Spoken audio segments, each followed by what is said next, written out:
Good morning, fellas. We are down at SJC Tuning and Performance. Good bugger Sam's gonna fit us in on Saturday, and yeah, we'll try to get some power out the lorry. I didn't film too much of trying to get it down here and set up because just trying to be in the moment. But yeah, we're getting all strapped up and gonna get into it. Had a little coolant leak, but it was just my rad hose, so undone it, tightened it up, and put it back on, and hopefully she seals. So yeah, get into it. Fingers crossed.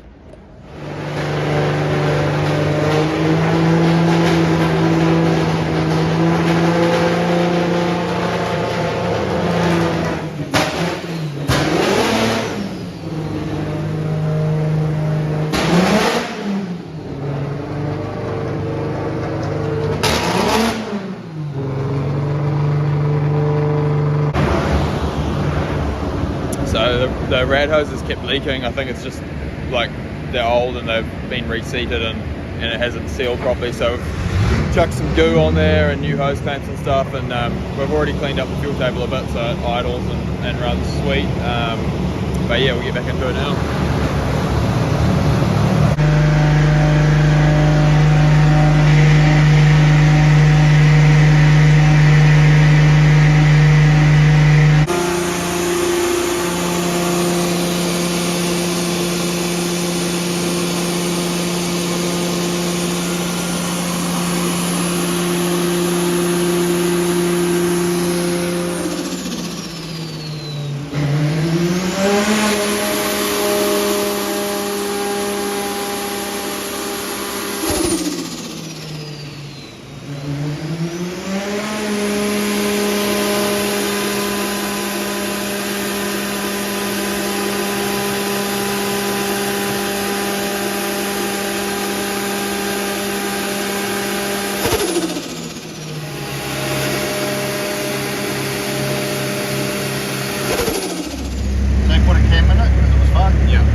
So we cracked 300, which is sick. It's starting to get a little bit of a mist, so wondering if it's like boost blowing out the spark. But the plugs are gapped well, so I don't know, maybe it's the lead or something, but we'll keep trying.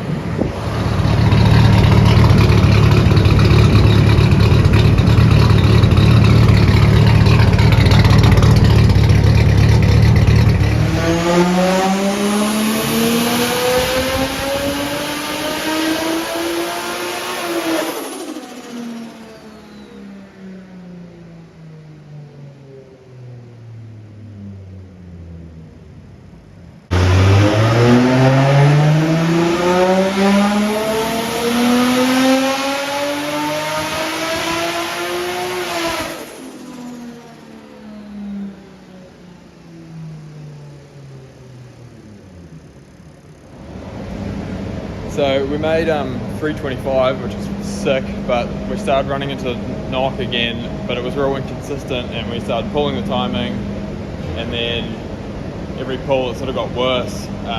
So it was like missing a bit, and we think it's like, I'll try to explain it later on, but basically we've pulled the plugs and they're sweet, so we're gonna fuck around with the core pack settings and see if that helps us at all, because our spark's breaking up and it's causing sort of inconsistent timing. Back from the dyno again, mixed emotions about this one. So started off the day with just trying to get the fuel tables right. I sort of spent a bit of time with Sam trying to sort of understand how he actually does it and goes from, before you just straight into a power run. So basically started off by fixing the dyno at a steady state, like, at 3000 RPM or whatever, and going through each different load cell and getting the right air fuel ratio, and doing the same with the spark and sort of adding timing in each cell at each different RPM until you're not making any more torque when you add timing. And then once you've done that up to sort of where you're happy with, you can make a bit of a projection and then start doing actual power runs. So that all went really well. Car was responding well. We pretty quickly made more power than we made last time, and started getting up into just over 300 horsepower, and we started running into pinging again. But it was kind of weird, it was a little inconsistent, and we had a little bit of a miss as well. So we pulled the plugs, checked them, they're all sweet. Apart from that and a little bit of coolant leak at the start, we didn't have any other problems. No other leaks, everything seemed to run pretty well. But yeah, so we started, okay, we'll pull a bit of timing there, and then we'd get pinging where in the previous runs it was fine. And then we sort of started thinking timing's a little bit all over the show, and ended up locking the timing on the computer and just giving a few revs and checking it with timing light and stuff. And even, at idle with the timing locked, it's just all over the show. And we let it cool down. Tried to play around with a few different things, tried different dwell settings on the coils, all that. But yeah, I think basically it's just a faulty cam signal. So I think what I'm gonna have to do, I'll put it over there, pull it apart, but I'm gonna have to get a new sort of module, grab it.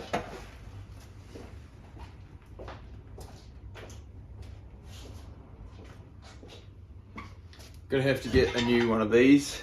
So that goes inside the dizzy or the CAS, whatever you want to call it. That is the actual sensor.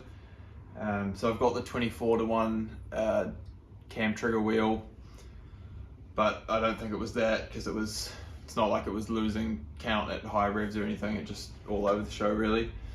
But overall, like the car performed awesome. We made 300 and I don't know if I filmed it, maybe I did, but top run was 325 horsepower, and I think that was 19 pounds, full boost at 4700. But we can pull the boost in a little earlier too, so it's not like terribly laggy, and that's pretty sweet power out of a 20E. So on that front, I'm really stoked. Like, it could be right now the world's most powerful 20E, but if you've got one that makes more, hit me up. I want to hear about it. So yeah, I guess we'll just have to get a new one of these and come back for some more. Obviously not the result we wanted, because we can't drive the car now. It still runs and stuff, but you want your timing to be right. So yeah, we just have to replace this and go back for more. But she was loving it. Looks like it was going to make more than, around 340. Well, I don't know what it's going to finish up at, but there was room for more, so that's awesome. Thanks again to Sam at SJC Tuning Performance here in Napier. Been a real legend, fitted it on a Saturday and everything. So yeah, happy with the car, but little hiccups as per. So thanks for following along, and see you next time.